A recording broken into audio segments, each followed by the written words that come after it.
Mouraï Verabotaï, nous abordons enfin le 12e chapitre de Daniel, qui est la conclusion de cet ouvrage, qui nous a tellement intéressés et motivés, d'autant que c'est peut-être le texte final qui indique la fin des temps, et surtout lorsqu'il émane de la bouche d'un homme qui n'était pas considéré au plein sens du terme comme un nabi, comme un prophète, mais comme quelqu'un qui avait l'inspiration, le roi HaKodesh, l'Esprit Saint. Et chez lui, les éléments, les données de la fin des temps paraissent un peu plus clairs, même si même si ce qu'il nous rapporte ne nous satisfait pas amplement de la manière la plus explicite. En tout cas, c'est la première fois qu'un homme comme Daniel s'exprime ouvertement sur la fin des temps, avec des données relativement simples, alors que ces notions de fin des temps sont dans la bouche des autres prophètes très ténues, au niveau du remez, au niveau de l'allusion. Bevakasha, abordons ce texte. Perek Yud-Bet. Vas-y. ובעת ההיא יעמוד מיכאל, השר הגדול העומד על בני עמך. En ce temps-là, donc vous voyez, c'est imprécis, Ba'etaï. À cette période-là, de la fin des temps, juste avant la fin des temps, se dressera l'ange qui s'appelle Michaël. Et là, nous l'apprenons, tu vois, c'est de ça qu'on sait que Michaël, c'est Sar Israël, et le prince, celui qui préside aux destinées du peuple, de ton peuple, donc d'Israël. והייתה עת צרה, אשר לא נהייתה להיות גוי עד העת ההיא. Et c'est une période qui va être marquée par des événements très très douloureux que nous n'avons pas connus précédemment. Attends, le 13, qu'on n'aura pas vu depuis qu'existent les nations jusque-là. Depuis qu'existent les nations, ça veut dire sur le plan historique. Les nations, il veut dire par là toutes les différentes dominations sur Israël. En l'occurrence, comme on l'a vu au début de Daniel, aussi bien le pouvoir babylonien, perse, grec et romain. ובעת ההיא ימלא את עמך. En ce temps-là, ton peuple, ceux qui se démarquent comme faisant partie de ton peuple, j'insiste, je souligne ça, seront épargnés. En l'occurrence, de qui il s'agit? Quels sont les enfants d'Israël qui seront épargnés de cette période douloureuse? Ceux qui sont inscrits dans le livre. De quel livre? De la vie. Le livre de la vie, le livre, ceux qui sont attachés au livre de la Torah. Comme à Rosh Hashanah, comme tu l'as dit, on est inscrit dans un livre, Nachon. Ou alors ceux qui sont inscrits dans le livre de qui? De Daniel. Ceux qui écoutent la voix de Daniel, c'est-à-dire nous qui étudions aujourd'hui Daniel. Nachon. Il s'agit de ça. Parce qu'à la fin de ce chapitre, il va dire, je t'en prie, va lui dire l'ange, conclue ton livre et signe-le et tout. Donc le livre de Daniel, ça veut dire la prophétie de Daniel. Ceux qui sont attachés à l'écoute de cet homme qui a manifesté à titre individuel, mais au nom de tout Am Israël. On se souvient le deuil qu'il a pris, les jeûnes qu'il a fait, etc., les prières. Hein. Il a personnifié véritablement les espérances de Am Israël, ce Daniel. Ish Hamoudot, l'homme des délices.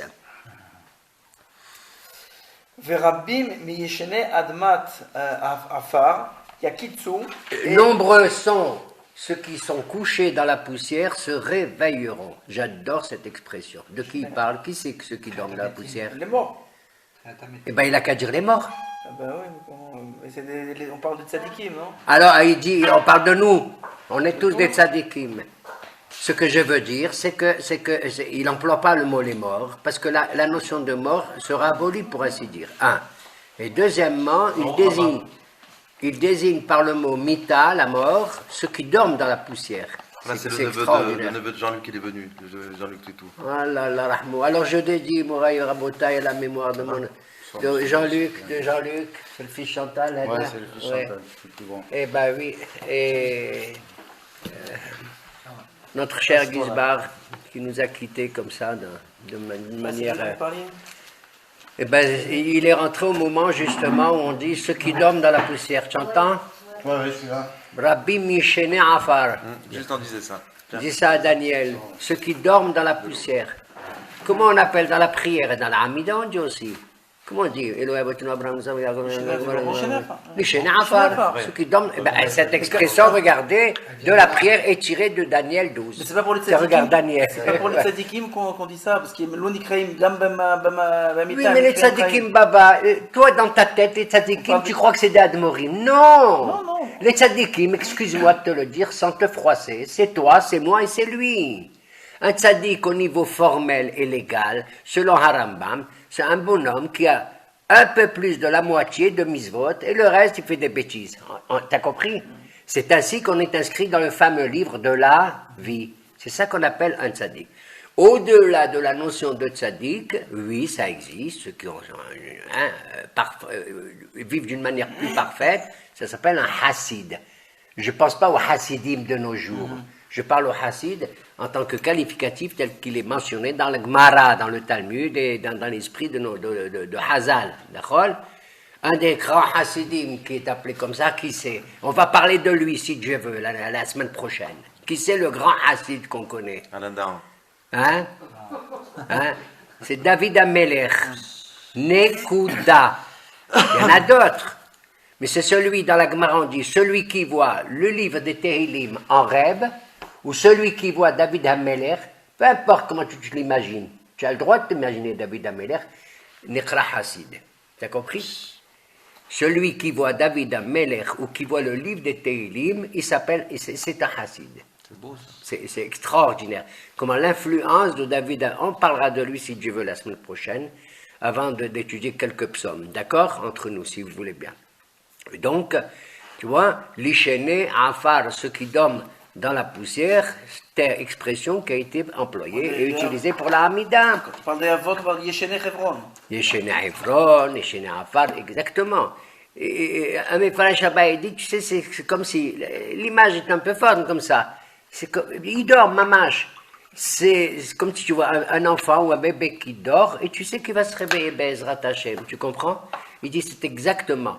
Tzadikim bemitaten qra'im hayim. Vous le savez, que les tzadikim, même durant leur mort, entre guillemets, on les appelle des vivants. Et les rechaim, de leur vivant, ce sont des morts. Les rechaim, même vivants, tu le vois.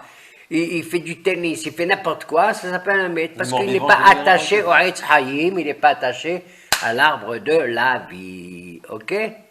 Regarde aujourd'hui, regarde. Regarde aujourd'hui, tu vois des Gdolim, par exemple, ils n'existent plus. Hein? Je ne sais pas, moi, prends Rashi, prends Rambam, même des gens de nos jours qui sont plus de notre monde et tout, ils ont connu des gens très riches, des gens très savants, des gens tout. Dis-moi, vous avez entendu parler des gens hyper riches qu'ils ont connus? Je ne sais pas. Vous avez connu des gens hyper savants qu'ils ont connus? Non. Et eux, on les connaît. C'est de la folie. On va constater ça à la fin de ce chapitre, qu'en vérité, la notion de mita et de mort. D'ailleurs, quand Hachem, il a dit à Adam, tu sais, tu ne mangeras pas de l'arbre de la connaissance du bien et du mal, parce que sinon, mot tamut. Tout le monde croit que le mot mot tamut, mourir, tu mourras, c'est la sanction, c'est la punition. Non! Il n'est pas mort, il croit, il est mort finalement. Il est devenu mortel. À 930. Non, ce que je veux dire, c'est que l'expression mot tamut, c'est pas une sanction adressée par Shem à Adam, mais c'est tout simplement un avertissement. C'est comme si tu dis à un enfant, attention, ne t'approche pas du feu, sinon tu vas te brûler. Vous avez compris? Quand je dis, si tu touches au feu, tu vas te brûler, Hazve Shalom, ça ne veut pas dire que je dis à mon fils qu'il va. Et tu comprends que je souhaite qu'il brûle. Non. Et c'est exactement pareil. Si tu touches aux fruits, etc., dans les conditions que je t'ai indiquées, alors la conséquence est qu'il y aura la notion de mot tamoud. Tu comprends? Tu es placé devant ton libre arbitre et la chose survient. C'est très très important de relever tout cela. Et donc, le sentiment qu'on doit avoir pour les gens qui nous ont quittés, tout, en dépit du côté cruel, et bien sûr, des images, des souvenirs, et de la vie, et des échanges, et tout, qui est géré par la Torah, puisqu'on prend le deuil, et puisque, Nachon, Il y a des lois qui marquent cette séparation avec nos proches qui ne sont plus là.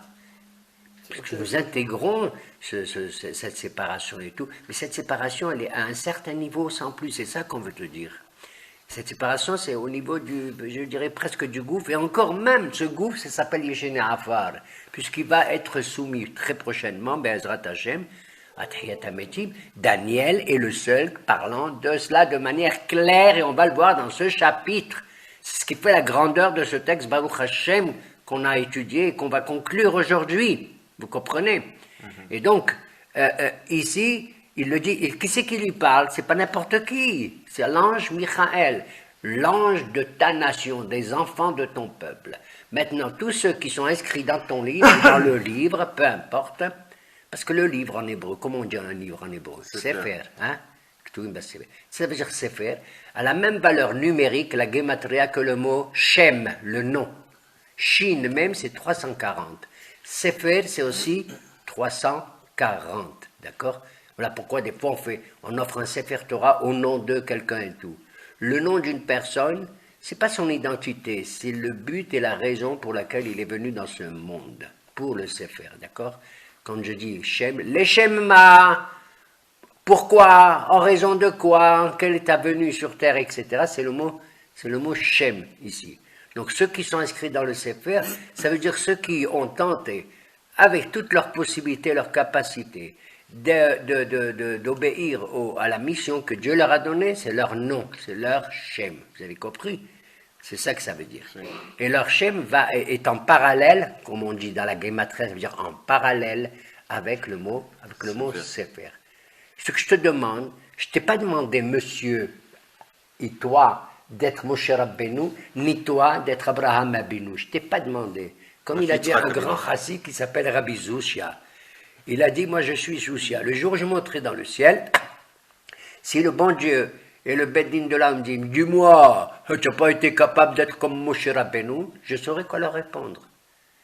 Je ne peux pas être Moshe Rabbeinu, et personne n'a le droit de me demander d'être Moshe Rabbeinu. Mais s'ils viennent me dire, Boualik, tu n'as pas été Zushia, là j'aurai honte. T'as compris? Si je te dis, toi monsieur, tu as été incapable barminan d'être malais, alors là tu deviendras pâle. Tu as compris? Tu vas rester rec. Or toi, tu es plein, tu es malais, tu n'es pas rec. Tu as compris? Quant à toi, tu as été capable d'être Yitzhak, tu rentres au Gan Eden parce que tu es un Yitzhak, un rigolo. Tu as compris? Tu as pigé? Et toi, l'avocat, on aimerait bien te voir comment tu parles là-haut dans le ciel et comment tu prendras la défense des gens. T'as compris? Parce que savoir prendre la défense des gens, c'est pas seulement d'être capable de te défendre toi-même, mais de faire ton métier qui est avocat et de défendre les autres. Quand tu vois un type qui est dans le coin du Gan Eden Miskin, qu'est-ce qu'il faisait Abraham Avinu? Tiens, c'est la paracha de la mort de Sarah et tout. Il est assis, tu sais, devant la porte comment ça s'appelle, du Gehinnom, et il voit un juif, il arrive, il dit, ils m'ont condamné à... Il dit, c'est ce qu'il lui dit, il dit, tu as fait ta Brit Mila quand et tout. Il dit, oui, qui c'était le mot, où, comment, tout ça. Il dit, bon, on va utiliser la Brit Mila comme une mitzvah extraordinaire. Tu as compris? Tu prends un bébé à 8 jours et tu lui envoies ça. Tu vois, les goïms, ils ne supportent pas ça, c'est de la folie. Tu te rends compte? Il dit, alors, Abraham Abinu, il implore Hachem, il dit, bon, tu as vu quand même, il a fait la Brit Mila et tout. Il a dû souffrir et tout, et tout, et tout. Regarde, il s'est engagé à faire cette chose. Parce que la Brit Mila, la Torah, elle a été donnée à Am Israël, elle a été scellée avec 3 signatures, ce qu'on appelle 3 brites. Il y a écrit 3 fois le mot Brit pour la Torah. La Brit Mila, tu sais combien il a été donné? 13 fois le mot Brit, à la fin de la paracha de Lech Lecha, où Abraham Abinu, il a reçu cette mission, cette mitzvah de la faire. Vous avez compris? Que tu prends un bébé et que tu fasses ça dans sa chair, et de parfaire la création divine, Asher bara Elohim la'asot. Alors lorsque tu le vois, celui-là, il dort dans la poussière, c'est tout. Il dort dans la poussière. Qu'est-ce que tu veux que je te dise? Et bon, et un jour, avant Tchiyat HaMetim, on va se réveiller tous aussi comme ça, comme il dit Ézéchiel, quand j'ouvrirai votre tombe. Il le dit là-bas, dans le chapitre 36, je crois, des Atzamot HaYeveshot, des ossements desséchés. Ça veut dire que c'est Akadosh Baruch Hu lui-même qui ouvrira notre sépulture pour nous faire sortir. Il donne la mission, sa mission de gouvernement céleste, le bon Dieu, à tous les malachim. Tiens, le malach de ceci, l'ange de ceci, l'ange de cela, le gouvernement divin. Mais il a 3 clés qu'il garde. C'est moi qui m'occupe, dit le bon Dieu. 1, la Tahiyat HaMetim, c'est lui. Comme on l'a vu, Bepitri, c'est moi qui ouvrirai. 2, l'accouchement. C'est le bon Dieu qui fait accoucher une femme. Et il invite les sages-femmes à s'occuper et tout, mais il est là, il veille. Comme on l'a vu dans la paracha, Vaïskor Elohim et Rachel, Dieu il se souvient de Rachel, Vaïftah et Rahma. Il a ouvert sa matrice. Vous avez compris? Et la 3e, c'est la pluie. Iftah lecha et tosaruatov, et Dieu ouvrira, voilà, la clé de la pluie, parce qu'il y a une analogie entre, c'est une résurrection, ces 3 trucs. La résurrection des morts, le bébé qui sort de la maman. Tu sais comment on appelle le Rechem en hébreu? J'ose pas le dire devant des femmes. Ça s'appelle un Kéber. Ça vous fait peur, hein? Moi, mais ça me fait pas du tout peur. Quand, par exemple, Abraham, il a découvert la grotte de la Me'arat HaMachpelah à Hebron. Comment il a découvert? Là-bas, le texte dit, Vela Bakar Ratz Abraham. Il a couru derrière un petit veau qui voulait apprêter pour les malachim. Le veau, il est allé dans la Me'ara, la grotte des Patriédas, et il a découvert les Adam Arishon et tout. C'est pour ça qu'il a choisi pour Sarah cet endroit. Tu sais comment il me lit, le Baal HaTurim, je crois lui ou un autre, le mot Ve'el HaBakar, il est allé derrière le veau, au lieu de dire Bakar, Ve'el HaKeber Ratz Abraham, de la folie pure. Tu as compris? Cette vitalité, cette mitzvah d'Achmasat Orhim, qui a ouvert les portes, grâce à cet animal, du Gan Eden, parce qu'on dit Hebron, c'est le Mamash, c'est le Gan Eden. C'est l'endroit idéal, pourquoi? Parce que c'est la rédemption du péché d'Adam Arishon. C'est là-bas où Adam Arishon est enterré avec qui? Avec Hava. Vous comprenez? Et c'est les Yeshenei Ephron et tout.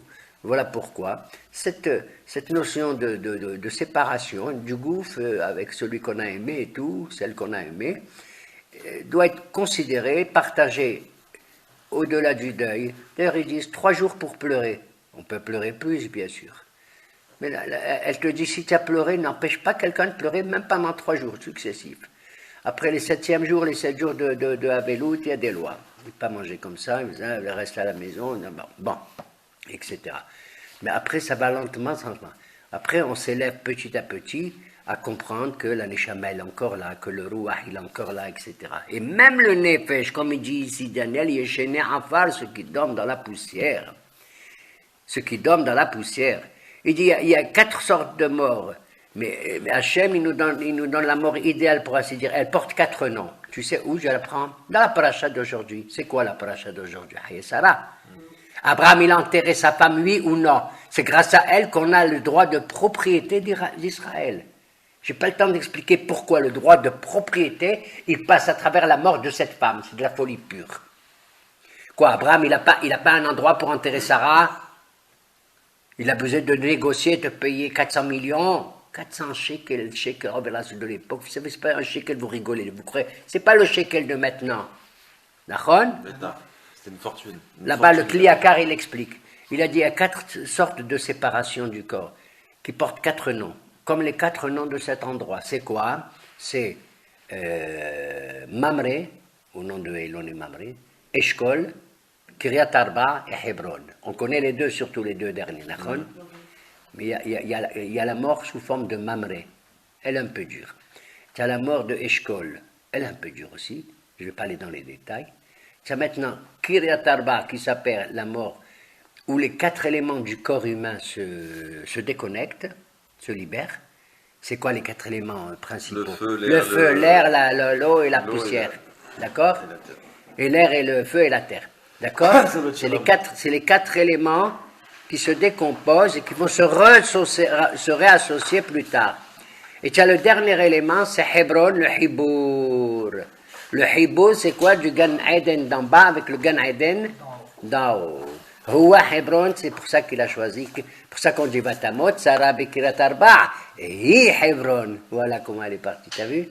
Aleph, il y a Kirat Arba, et de l'autre, il y a Arba et Hebron. Et Hebron, c'est quoi, pardon? Hebron, ça veut dire le Habber. Ouais. C'est le Hibour. Le lien qu'on doit ressentir, en dépit de la souffrance, du lien qu'il y a entre le corps et la Neshama, entre ce monde-ci et l'autre monde et tout. Voilà, c'est un passage, c'est comme ça. Ah bah, vas-y. Même Moshe Rabbeinu est parti, même Myriam Imenu et tout, etc. Tu comprends? Ces 4 formes de dissociation des 4 éléments, l'eau, la terre, le feu et quoi? Et l'air. Se retrouvent, tu sais, dans Eretz Israël. Toi, tu vas aimer ça, Alain. Tu vas aimer. Ça va ressembler presque. Je ne sais pas s'il le dit, mais j'adore le Rav Kook. Nachon? Rigole! Oui, il rigole même pas. Depuis, il fait des cookies. Il y a 4 villes saintes en Eretz Israël qui représentent ces 4 éléments. Et là où vraiment la Torah, elle s'est manifestée d'une manière extraordinaire. C'est quoi les 4 villes qui sont les villes de feu, de l'eau, etc. La ville de l'eau, c'est Tibériade. Elle était que Dosha, Rabbi Udanassi, Tibériade, c'est l'eau. La ville du Ruach, de l'Esprit Saint et tout, c'est Tzfat. Hazak ou Baruch. La ville de la poussière et des rochers, tout ça, c'est bravo. Parce que là-bas, on a étudié, c'est que des slaim, que des rochers là-bas, que des rochers. Et la ville de feu, c'est Yerushalayim. Yerushalayim, le feu qui descend, le Mizbeach et tout. Alors vous voyez déjà, ces 4 villes saintes, les Hachamim, tu parlais comme ça, ils ne se rendaient pas compte. Nous, grâce à eux, on se rend compte que c'est ces 4 éléments-là que tu retrouves même dans Eretz Israël. Les 4 principaux éléments, etc. Alors lui, il va au fond des choses, Daniel. Il dit même Rabbim. Tu entends, monsieur Rabbim? On est nombreux. Il y aura peut-être, j'en sais rien, et encore ceux-là, peut-être qu'Hachem il est sauve, c'est pas mon problème. Mais Rabbim Mishene Afar. Ils sont nombreux de ceux qui dorment dans la poussière, d'accord? Ils dorment. Yakitsu. Regarde même l'expression dormir et se réveiller. Yakitsu, tu te rends compte? Tu réveilles, comme tu réveilles quelqu'un. D'ailleurs, un type qui dort, tu sais ce que ça veut dire un type qui dort? Il faut dire la vérité. Il est en train de faire l'expérience d'un 60e de la mort. Ken Olo. Il fait un 60e de la mort. Et quand tu te réveilles le lendemain, qu'est-ce que tu dis? Je récupère ma neshama. Et la neshama là-haut, elle est en train de converser. Elle dit waouh. Il dit, où tu étais? J'étais dans le corps de Hadad, celui-là. Oui, qu'est-ce qui s'est passé? Il dit, voilà, on a mangé, on a bien bu, on a étudié la Torah, on a fait ça. C'est-à-dire, elle raconte tout, la Neshama, tu sais. Elle ne peut rien cacher. Rien du tout. Absolument. Rabbi Mishene Afar Yakisu. Ah ouais, mais c'est pas la fête pour tout le monde. Parce que Rabbi Mishene Afar Yakitsu, Ele le Chaye Olam, Ve'ele le Charafot le Dir'on Olam. Les uns Chaye Olam. pour obtenir la vie éternelle, et les autres, ceux qui seront soumis à une sanction qui s'appelle Herafot, l'anathème. L'ignominie et l'horreur éternelle. Bon, l'anathème, etc. D'accord? Oui, ça existe, mais je vais vous dire. La Gemara de Sanhedrin, à qui vous pensez? À personne. Moi, je pense à personne maintenant. La vérité, je pense à personne. Pour moi, chaque Yehudi, même le plus Hiloni de Hiloni, excuse-moi, je m'en fous, je peux le dire. J'ai appris tout à l'heure, regarde, qu'il va y avoir une synagogue qui risque d'être détruite. Ouais. À Pisgat Ze'ev et tout. À Givat Ze'ev, d'accord? Ayel et Tachahar s'appelle. J'ai presque pleuré, pourquoi? Parce que j'ai écouté à la radio, tout à l'heure, il n'y a pas longtemps, qu'ils ont interviewé un type. Qu'est-ce qu'il a fait, ce type? Il n'habite pas à Pisgat Ze'ev, à Givat Ze'ev. On ne sait même pas d'où il vient, je ne sais pas de quel endroit. Un Hiloni total, ça veut dire un Hiloni. Il est allé devant la synagogue, il a déchiré ses vêtements. Les gens, les rabbins qui étaient là, qui n'ont pas fait la chose, ils se sont dit, mais non, d'où il vient, celui-là, d'où il nous sort? D'où il nous sort? Il leur a dit, moi, je ne supporte pas. Moi, je ne suis pas religieux, je ne sais pas comment les mitzvot, je ne sais rien du tout. T'entends, toi? Je ne sais pas, mais je ne supporte pas cette idée. C'est pas possible que chez nous, dans notre pays, un bagage beau, il en arrive à prendre une telle mesure. C'est de la folie pure, tu as compris? Ce bonhomme, tu le vois 5 minutes avant au restaurant en train de bouffer, je n'en sais rien, qu'est-ce que tu vas lui dire, toi? Rabbim, attends, 5 minutes après, tu vois ce qui s'est passé, que ce bonhomme, il a été meilleur que tous les religieux qu'il y avait là-bas. Que même y compris les rabbinim. y compris les rabbinim. Un seul bonhomme, il vient, il déchire ses vêtements, il habite même pas le lieu, il a entendu dire que, je sais même plus, je me rappelle plus de quel endroit il vient, de quel endroit, il connaît ni la synagogue, il sait même pas ce que c'est, ni Wallo, rien du tout. Il a déchiré ses vêtements, où on a vu. Moi je l'ai même pas fait, moi j'ai même pas pensé à le faire. Alors celui-là tu lui donnes pas, on verra la suite. Alors, nombreux ceux qui sont dans la poussière, etc. Les uns comme ceci, et je vous le dire, dans la Gemara qui traite du problème de Olam Haba, Kol Israël, Shlem Halek, la Olam Haba, tout Israël, il a un Halek, une part. Ne crois pas que tu vas tout prendre. Il faut que chacun ait une part pour laisser les autres parts aux autres, tu as compris? Tu ne vas pas t'approprier le monde éternel à toi. Quel que soit le potentiel de misvot et de gmilut hasadim et de Torah que tu as. Yesh lahem helek l'olam haba, etc. Et là-bas, il dit, sauf celui-là, celui-là, celui-là. Il nomme 3 et 4 personnages. D'accord? Il nomme 3 rois et 4 individus. Mais là-bas, la Gemara, il discute. C'est vrai que celui-là, il n'a pas l'olam haba, il s'appelle Ahab, c'est vrai que celui-là, Yeroboam, c'est vrai que celui-là, Ismo Ménaché et tout. Et ça prend au fur et à mesure de la Gemara, que le bonhomme qui s'appelle Ménaché le roi, qui est dans le livre des rois, qui a fait des bêtises incroyables, hein, qu'au bout de 22 ans, il a fait tchouva, et que le bon Dieu il lui donne une place au Olam Haba. Alors c'est écrit, lui, il n'a pas de droit. Donc il faut faire attention. Il y a, comment on dit, un ir'our, comment on dit en français, au niveau légal, faire appel. Faire appel. C'est ce que c'est indiqué, ce texte de Sanhedrin là-bas et tout. Qu'un jour un rabbin célèbre, celui qui a écrit le Talmud, il a dit waouh, on a étudié vachement bien et tout. Demain, on va parler d'un type qui s'appelle Ménaché. Il parlait du roi. Le soir, il s'endort, ce Ravashi. Il y a des Ravachis, il s'endort, et dans son rêve, le roi Ménaché, il dit dis-moi, tu m'appelles ton copain, on va étudier notre copain Ménaché. Il lui a dit, dis-moi, toi, tu sais comment on fait le moti? Il dit ça au rabbin, le grand maître du Talmud. Quand tu as une halal, quel côté tu manges la halal? Dis-moi. Il dit, quel côté? Quel côté? Il dit, tu sais même pas comment faire le moti, et tu m'appelles ton copain, ton haber à moi. Il lui a dit, de quel côté on fait le moti? Il a dit, tu vois ta halal, là où elle est le mieux cuite, comme ça, le meilleur, c'est là que tu fais la bracha. Voilà la halakha, monsieur le Ravashi. Alors, il dit, mais toi, tu as fait la Vodazara? Il dit ça au roi Ménaché.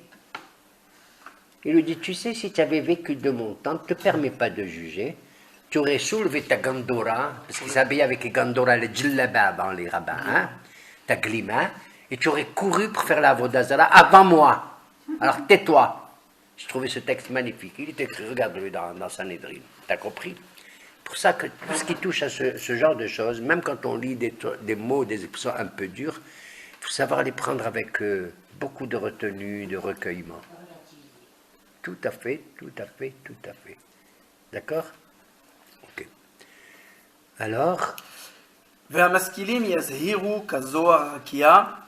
et dans cette résurrection, on verra les masculimes, c'est-à-dire les gens férus, intelligents, cultivés de la Torah, ceux qui sont vraiment shkedim dans la Torah et tout, ils brilleront dans un firmament lumineux.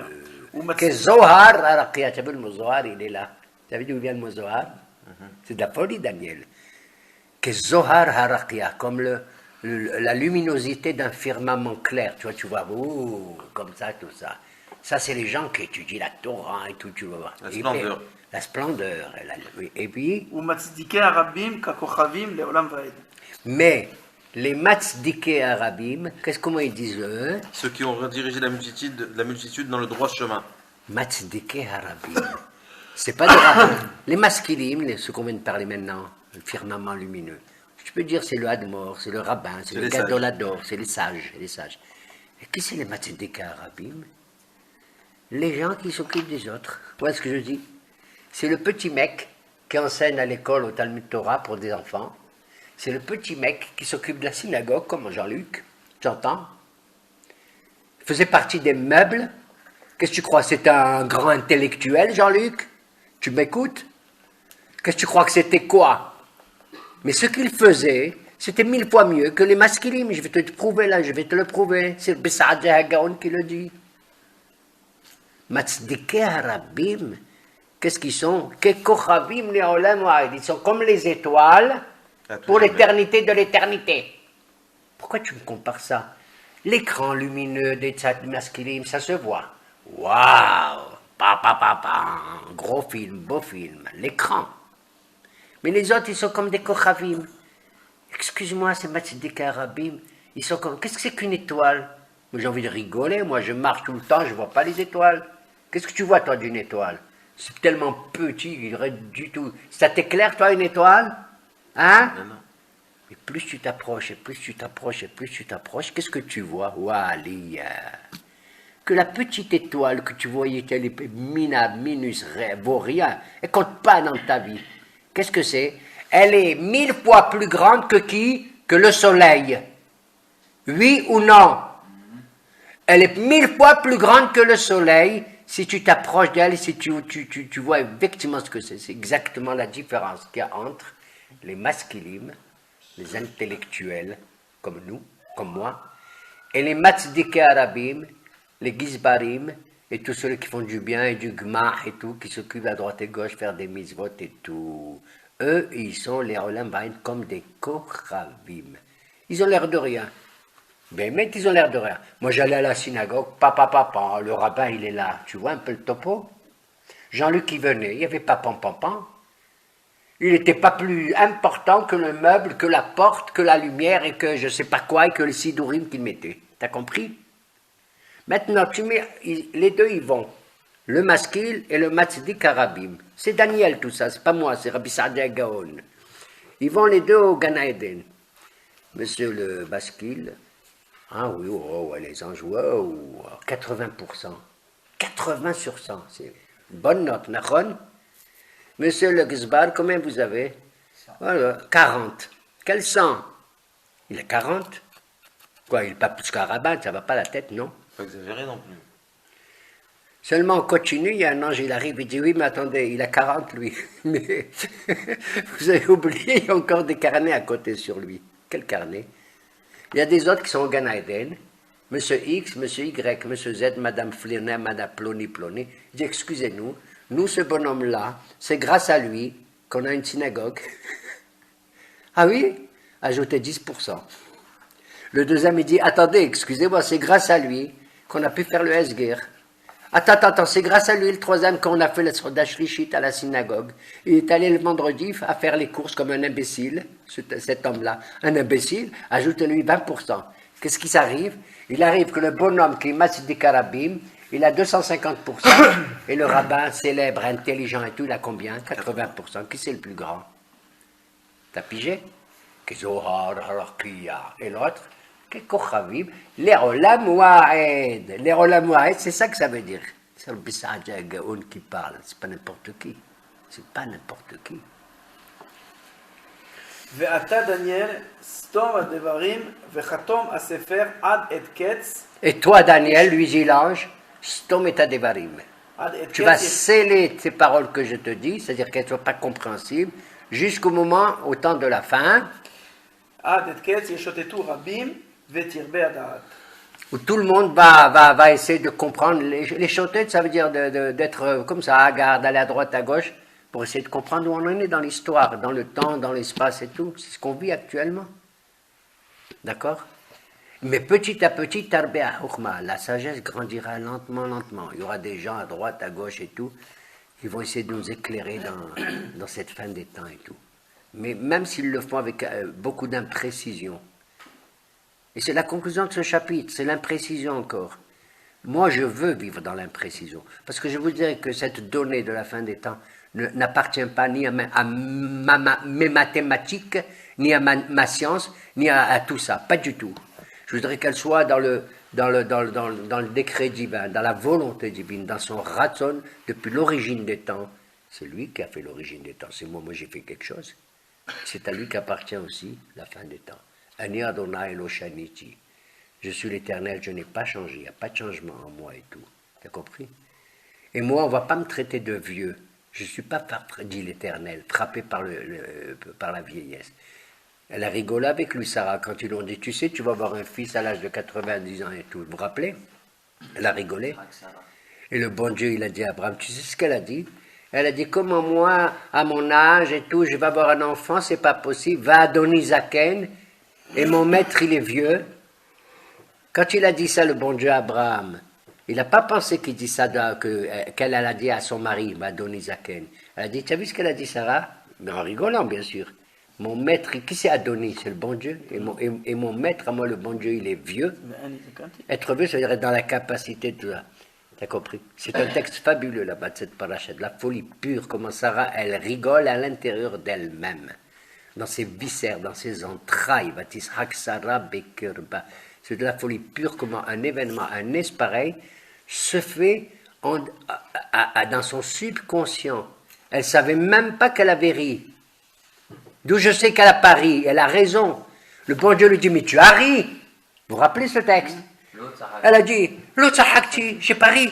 Il lui a dit, là, qui sahakt. Elle a dit, non, qui a ri, au contraire, je tremblais, j'étais comme ça, comme ça. Mais le bon Dieu, il nous raconte à nous, avec Rachel et les autres, il dit, en vérité, elle a ri, elle ne savait pas. Ses entrailles, ils ont rigolé. Les entrailles de Sarah, les viscères de Sarah. La vie était en elle à travers le rire. Comment il s'appelle le bonhomme qui va venir? Le rigolo. Tu entends? Le petit Yitzhak était là, dans sa petite vie et tout, et elle ne savait pas. Comment il s'appelle Onkelos, le traducteur extraordinaire, dans ses entrailles, al-ulmouy pour le bébé et tout, comme ça il dit. Et elle ne savait pas du tout ça comme ça. C'est extraordinaire. Et cette Sarah, quand l'ange lui dit Ka'et Haya ou Sarah Ben, aussi vrai qu'on est vivant, tu es dans Haya. Bon, pourquoi je me lance dans tout ça? Tu sais, quand elle lui dit qu'est-ce qu'il y a, oui? Bon, je raconte pas. Quand tu lui dis Ka'et Haya, aussi vrai que je suis Haya, il dit à Sarah, aussi vrai que tu es le Gilgul de Haya de Hava Imenu.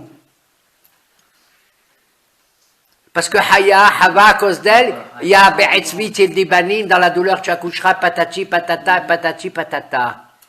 À elle, il lui a dit non, Ka'et Haya, tu seras vivante, tu portes la vie et tout, tu le verras. Qu'est-ce qui s'est passé? Et pourquoi il lui a dit Ka'et Haya? Il lui a dit, toi Sarah, tu es le tikkun de Hava, la femme d'Adam. Pourquoi? Parce que quand tu as dit à Hava, le bon Dieu, qu'est-ce que c'est ça? Tu as fait quoi? Tu donnes le fruit à ton mari, tu manges et tout et tout. Elle dit non, non, c'est le serpent. D'accord? Anahash shiani. Qu'est-ce que ça veut dire shiani? Il m'a séduit, c'est un mot très très difficile. Ça veut dire que le nahash, il m'a fait perdre l'esprit, les choses. Qu'est-ce qui t'a fait perdre? Tu sais ce qui l'a fait perdre? Les deux noms divins qui permettent la procréation chez la femme, c'est deux noms. Shaddai et Adonai. Je vous l'ai déjà dit? Je l'ai déjà dit, voilà. Là, ici, Daniel, maintenant je reprends, j'ai oublié que je vous l'ai dit, d'accord? Hein? Je parle de la résurrection parce qu'il y a les trois clés, aussi bien la naissance d'un bébé, que la venue de la pluie, est à Gibor, Leolam, Adonai, Mehayemeti, Matara, Blochi, la Amida.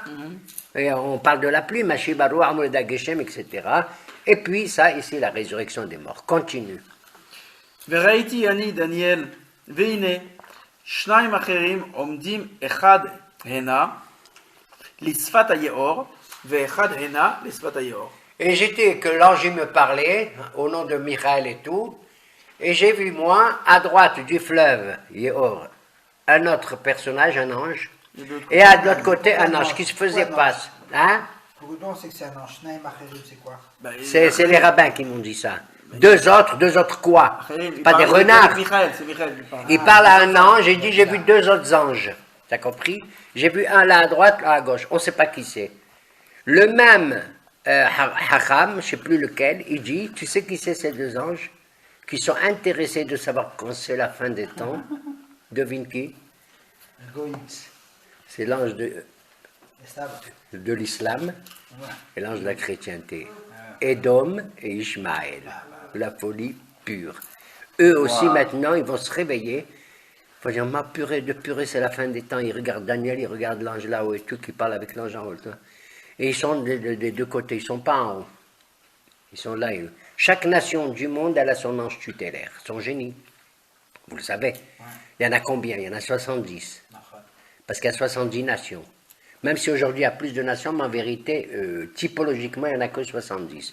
D'où je sais qu'il y a 70. Je lis le livre de Noah, la paracha de Noah, et je vois que les descendants de Shem, Ham et Afet après le déluge, tu les comptes, il y en a 70. D'accord? C'est les familles de la terre, comme ça on les appelle, les nations de la terre. Et toutes les nations du monde aujourd'hui descendent de ces 70 là. Mais les deux là qui sont motivés de venir, ils veulent voir que le prodige de la fin des temps, ils sont là. L'islam, pourquoi on dit qui c'est Edom? Non. Edom, c'est la chrétienté, et Ishmaël, c'est l'islam. Alors, Vayomer la'ish, pardon. Vayomer la'ish, levush abadim, asher mima'al lememe ayeo. un des deux, il demande à l'ange qui porte la bouche abadim, les vêtements blancs, parce que la bouche abadim, ça rappelle comme le Kohen Gadol d'en haut. Comme le Kohen Gadol d'en haut. Michael, c'est le Kohen Gadol dans le temple supérieur. Les bouches abadim, tout blanc, comme ça. Il demande un des deux à l'ange, dis-moi, Ad matai ketz apelaot. jusqu'à quand c'est la fin de ces prodiges dont tu parles? Qu'est-ce qu'il lui répond? Vaeshma et aish, levush abadim. J'entends l'homme qui porte le badim, les vêtements blancs, dire, répondre. Lememe ayeo. Vayarem yemino usmolo. Il a levé les bras au ciel, aussi bien la droite que la main, c'est une forme de serment, de Sheboa. Vaishaba bechei olam. Et il a juré au nom de la vie du monde de Dieu, Ki le moed moadim vechatzi achechal. Les moyens Moadim Bahati. Moed כן, Bahitsi. לא, לא, הוא ככלות נפץ יד, עם קודש, תכננה כל אלה. Il a levé les bras à droite et à gauche, comme il a dit le texte pour Abraham et d'autres. Harimochi Yadi. Les gens, quand ils juraient, quand tu vas au tribunal, qu'est-ce que tu fais, pardon?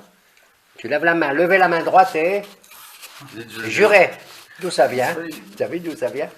Et Abraham, Harimochi Yadi Hachem, je lève la main à Hachem, etc. C'est le serment. D'accord? Que dans une période, 2 périodes et la moitié d'une période, les choses prendront fin. מועד מועדים וחצי. Et c'est quoi la période? וככלות נפץ Et une fois que, יד עם קודש, תכננה lorsqu'il כל אלה. viendra à bout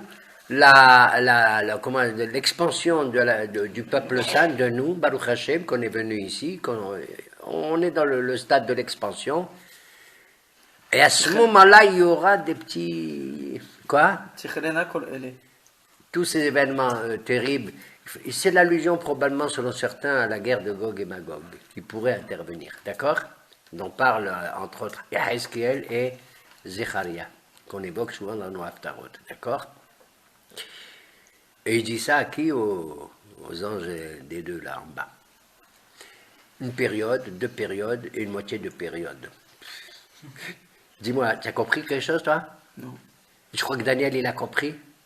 Si Daniel, il a compris, alors il nous le dit. S'il n'a pas compris, ça veut dire que nous, on ne comprend pas. Ouais, mais il lui a dit de brouiller les pistes. Mais pourquoi vous les... On est là maintenant dans ce verset, d'accord? Ah, mais avant, il lui avait dit code un petit peu tout ça, mets ça en code pour pas que ce soit. Oui, mais il va spécifier. Alors, c'est pas la peine, je m'en vais, je termine la prophétie. Pour que tu fasses intervenir celui... Qui c'est qui pose la question pour l'instant? C'est celui d'en bas, d'accord? Un des anges de la rive droite, comme on dit, d'accord? Et c'est à lui qui dit oui ou non, c'est pas Daniel. Alors? ואני שמעתי ולא אבין. Et moi, Daniel, j'ai entendu la réponse que l'ange d'en haut, l'ange d'Israël, il dit à l'ange d'en bas, et j'ai rien compris. Si lui, il n'a rien compris, Moraï Verabotai, ne me demandez rien du tout. ואומרה אדוני מה אחרית אלה. Alors j'ai dit, Monseigneur, qu'est-ce que c'est que cette fin des temps dont tu parles, de moitié de temps, période de période, moitié de période? ויאמר, Il m'a dit, לך דניאל, va-t'en. כי סתומים וחתומים הדברים עד עת קץ. Les choses sont scellées et bien fermées jusqu'à la fin. Voilà. C'est pas la peine de s'amuser à trouver des dates, quand le Mashiach va venir et tout. Pourtant, des grands parmi nous Pas l'ont sauter fait. un verset quand c'est Ils marqué ont- quand ta puissance du peuple saint sera entièrement brisée. Tu l'as On a dit vu ça. Ouais. C'est en français, ça. Mais On même l'a cette vu dans les expression Hébreux. sera brisée n'est pas interprétée chez tout le monde de la même manière. Ça veut dire lorsque l'expansion d'Israël arrivera à un certain degré, qu'elle sera arrêtée, comme aujourd'hui. Les territoires, pas les territoires, Abou Mazen, pas Abou Mazen, etc. Vous avez compris? Que les choses vont se décanter petit à petit. C'est ça que ça veut dire. Mais là, il y a une demande expresse, et Rambam et d'autres le disent, de ne pas chercher. En tout cas, tu veux faire des calculs quand il va venir Mashiach, tu les fais pour toi. C'est ton droit, tu as envie, tu es Daoud, tu es pressé, fais-le. Mais ne t'amuse pas à faire croire que ça fait partie des 613 commandements, c'est ça que ça veut dire. Faut pas. Il y a eu des Gdolim qui l'ont fait et tout. Mais je comprends qu'ils le fassent, mais parce que ils ont vécu des moments et tout douloureux, qu'on dit basta, il y en a marre, on en a marre de cette situation et tout. Et tout le monde, on le pense vraiment. Mais je ne prends pas sur moi cette tâche redoutable, voire peut-être factice, qui risque de faire tomber, si cette date n'est pas valable, le moral du peuple et la perte de la Emouna. C'est ce que l'ange dit à Daniel. Alors, יתבררו ויתלבנו ויצרפו רבים וירשיעו רשעים ולא יבינו כל רשעים והמשכילים יבינו. Tous les gens, ici le mot Rechaim n'est pas appris au sens de mécréant, impie et tout, c'est-à-dire ceux qui ont tenté de faire tous de ces calculs et tout, mais au fur et à mesure que le temps passera, les choses seront un tout petit peu plus claires. Yitlabenu, yitztarefu et tout.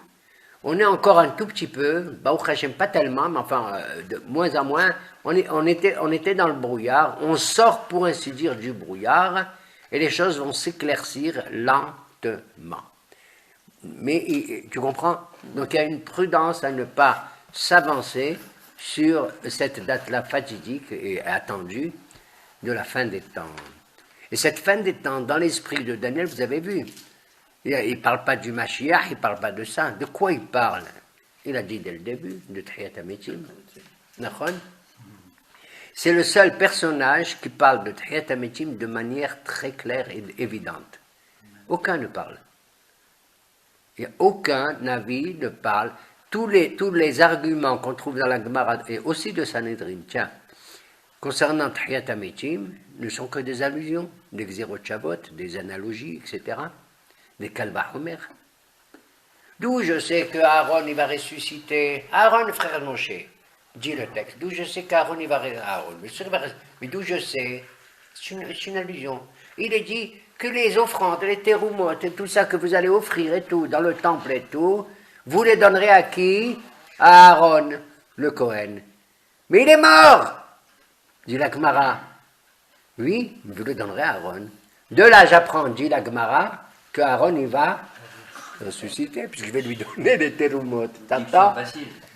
Puisque, les enfants d'Israël, ils ont traversé la mer Rouge. Ouais, on va chanter. Comment commence ce texte? Ziachir Moshe, ou Bnei Israël. Alors il chantera Moshe. De là, j'apprends que Moshe, il va ressusciter. Où tu vois ça? Mais il n'y a pas écrit, il a chanté. Il va chanter au futur. Ziachir Moshe, etc., etc. Et comme ça, dans une ou deux pages, Gemara va te citer des exemples de gens comme ça, de mots, d'expressions et tout. Ce sont des allusions. Quant à toi, Daniel, Shochev, c'est joli. Dis pas que tu meurs. Tu vas dormir avec tes... Non, ça c'est pas c'est pas écrit. C'est pas écrit. Oui, Shachavta. Sur Moshe Rabbeinu, Shachavta, etc. Tu nous enduis dans l'erreur. Exactement. Oui. Ou alors, Vene Esafta pour Abraham, Vene Esafta El Arecha, El Amecha. Tu rejoindras ton peuple, tes ancêtres, etc. Même chez Moshe, Necha Shochev, oui, Nachon, tu te coucheras. Necha Shochev. Ouais. Masculine, il y avait nous. Et les gens très intelligents, ils comprendront quoi qu'il faut se la fermer. Excusez-moi l'expression. Oui, c'est comme ça. Oui, monsieur. ומעט הוסר התמיד ולתת שיקוץ שומם ימים 1000. Et c'est depuis que l'offrande du temple a cessé que va démarrer ce compte en question de la fin des temps et tout et tout. Et regarde ça c'est mes hasards. Ça, il faut que tu me dises en français, je ne sais pas s'ils l'ont mis. C'est à partir du moment depuis le où à la ça va place supprimer. du temple de Jérusalem, il y a le Shikutz Shomem. Il y a une abomination à la place du temple, horrible, dévastatrice. C'est qui? Alors, Aqsa. Tu entends? Shikutz Shomem. Comment ils traduisent eux? L'abomination horrible. Une abomination. Tu entends, Baba? Horrible. C'est de la folie. Dis-moi, c'est pas... Rien qui te dit ça, Daniel, C'est pas Shomema, Shomem. Shomem, comme Shmama. C'est des choses horribles, qui horrifient, si tu veux. Animish Tomem, monsieur. T'as compris? Shikutz. Vas-y. Mais c'est quoi ce nom? Yamim Elef ou Mataim Vetishim. Alors là, il donne Qu'est-ce des que- chiffres qui ne veulent rien dire C'est du quoi tout. ce chiffre? 1290 jours. Il dit, tu sais combien? C'est 1290. Quoi, quand même de quoi? Jour. Ou il y a écrit jour? Yamim Elef Mataim Vetishim. Oui, mais ici le mot Yamim, dans le Tanakh, ça veut dire les années. Alors, Par exemple, dans la paracha d'aujourd'hui, Rivka, elle est là et tout et Quelle tout. année ça commence? Ils lui ont dit, ah, elle reste avec nous. N'apprends pas tout de suite pour qu'elle se marie avec 622. Yitzhak. 600 et quelques. Elle va rester 622. Yamim ou Asor, une année ou 10 mois. Il leur a dit, non, non, non, je veux maintenant. On va demander à la jeune fille, est-ce que tu veux? Elle a dit, Eler. C'est le seul mot qu'elle a dit. Je Non, pense. mais quand est-ce qu'elle a été créée, la mosquée? mosquée. Je n'en sais rien. 600 et quelques. Sur Baal, Ben, ça fait 2000 alors. quoi de 1000? 600 et Vous avez vu ce que vous êtes en train de 1200, faire? Vous êtes en train de 2000. calculer, hein, bande de ploucs. Bah oui, mais ça invite à calculer, à faire se demander qu'est-ce que c'est ces chiffres. Ashrei Amechake. Ben, on peut avoir l'heure, on peut avoir l'heure exacte.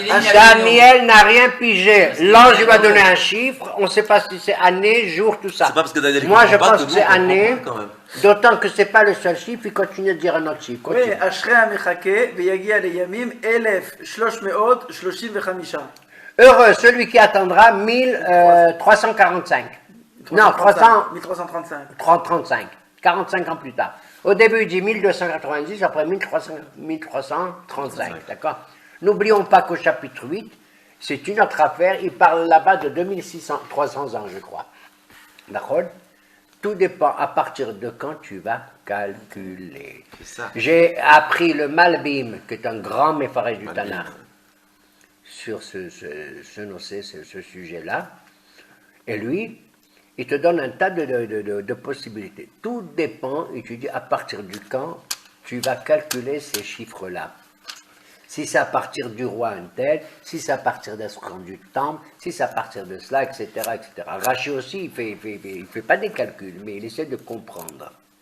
Tu sais ce qu'il dit Rabbi Saadia Gaon? Il dit ce chiffre de 1290 et ainsi que 1335 désigne un chiffre où au courant, pendant le calendrier annuel, pendant une année, la résurrection du peuple d'Israël, dépendant justement de ce lieu qu'est le temple, hein, c'est tout simplement, et là je n'ai pas fait le calcul, mais je lui fais confiance, si ça veut dire 1290, il dit c'est le nombre de korbanot que l'on fait durant toute une année. De la folie pire ou pas? Notre Saadia, hein? Durant toute une année, tu comptes les perpétuels et tu comptes les moussafines et tout ça, il y en a 1290. Tu ne comptes pas tous les sacrifices que monsieur X, Y et Z, il apporte parce que sa femme elle a accouché, elle apporte des pigeons, parce que, Non, ceux qui sont parce que obligatoires. celui qui fait ça, il a une joie, parce que celui qui a un sillon, parce que celui-là, t'as compris? Non, on parle des corbanotes Famille. perpétuels, tzibourim, publics, qui sont mentionnés dans la Torah durant le calendrier annuel. Et là-bas, il te dit, quant au 35 et 1200, combien 1300, 1335. 1335 et tout, c'est ce qu'on pourrait ajouter et tout. Enfin, il explique les choses, ainsi. C'est-à-dire, il nous place dans une dimension non pas de temps, de Zman en tant que tel, mais de, comment dirais-je, de perfectionnement dans l'offrande que le peuple d'Israël il fait, pardon, à Kadosh Baruch Hu, mais dans tous les instants de la vie humaine du calendrier annuel. Pessah, Shavuot, Sukkot, Rosh Hashanah, Kippour, etc. Vous avez compris? On retrouve le rythme de la vie qui est attaché à notre cœur, à savoir le Beth Amikdash, c'est ça. Donc lorsqu'on on pourra dire les choses comme ça, lorsque le Beth Amikdash retrouvera son rendement, sa rentabilité, son souffle au bout d'un an de Korbanot. Ken? הפסוק האחרון. Oui. ואתה לך לקץ ותנוח ותעמוד לגורלך לקץ הימים. Quant à toi, Daniel, va à la fin des temps, va te reposer, comment il dit? Va dormir. Puis tu te relèveras pour T'as un mot recevoir ton des lot à la fin Gorachaï. des jours. Les Ketsayamin, ça je trouve magnifique. Tu as vu? C'est-à-dire que le personnage central à travers nous, c'est Daniel. Il mérite qu'on lui dise ça, lui, personnellement. Quant à toi. Et il n'a pas peur, il conclut par ça. Il n'a pas peur, il dit, moi je peux aller maintenant. Ça y est. Pour moi, la mort, c'est pas la mort. מן הסתם, Pour moi, la mort, c'est pas la mort, mais je la vis. Je la vis. il meurt. Je la vis au nom de tout le Ram Israël parce que j'ai Est-ce porté. qu'il meurt Daniel à la fin là? Hein? Il meurt Daniel à la fin. Quand Il lui annonce. Quoi, il meurt à la fin? לך לקץ ותנוח ותעמוד לגורלך לקץ Tu הימים. ressusciteras. Non mais là, il va ressusciter, mais il meurt là. Le dernier Il passage, meurt pas là, il lui annonce qu'il va, il part, oui, qu'il va mourir, oui. Il meurt là, il meurt pas là. Il lui annonce, il ne va pas dire l'air, ça veut dire comme lech lecha. Abraham, on l'a dit lech lecha, il a vécu 100 ans de plus. Il va te reposer, c'est vrai. Abraham, on l'a dit aussi lech lecha, il a vécu 100 ans de plus. Ça veut dire, je te recommande de, voilà, et n'aie pas peur, toi, tu es un de ceux, c'est clair et net, qui te réveillera et tout, les Ketsayamin. Qu'est-ce qu'il y a écrit Ketsaya? Yamin. Yamin. De droite. Ah, je crois que c'était Bah, Yamin. Yamin. Alors fais attention, il faut que je sois là pour te dire. C'est dingue, hein. C'est vrai que grammaticalement, dans certains textes, le noun parfois remplace le même. Au lieu de dire Ketsayamim, la fin des jours, des temps, il y a écrit Yamin. Il y a des mots comme ça, et Rachid le dit. Il dit, il y a des mots comme ça, au lieu de se terminer par un même, le pluriel, masculin pluriel, ça se termine par un noun. Et il donne des exemples là-bas, il donne des exemples. Mais là, ça veut dire autre chose selon certains. Le Ketsayamin, c'est la fin de quoi? On a dit tout à l'heure, au Shia Yemincha, d'accord? Quand la main Yemincha Adonai Nedari Bakoa, le Ketsayamim, la fin où la droite divine interviendra. T'as compris? Et ce passouk, il est exploité, tu sais par qui? Par les gauchistes. Ils croient que c'est la fin de la droite, Ketsayamim. Voilà, Mouraï Verabotaï. Mais ça sera ni la fin de la droite, ni celle de la gauche. Ce sera l'espérance de Ram Israël, Be'ezrat Hashem. Et j'embrasse Daniel, qui nous a donné l'occasion d'évoquer de manière un peu plus explicite, même si les chiffres ne sont pas tout à fait clairs pour nous. Mais ce qui compte, c'est que l'aïmouna soit claire. Voilà, Rabotaï.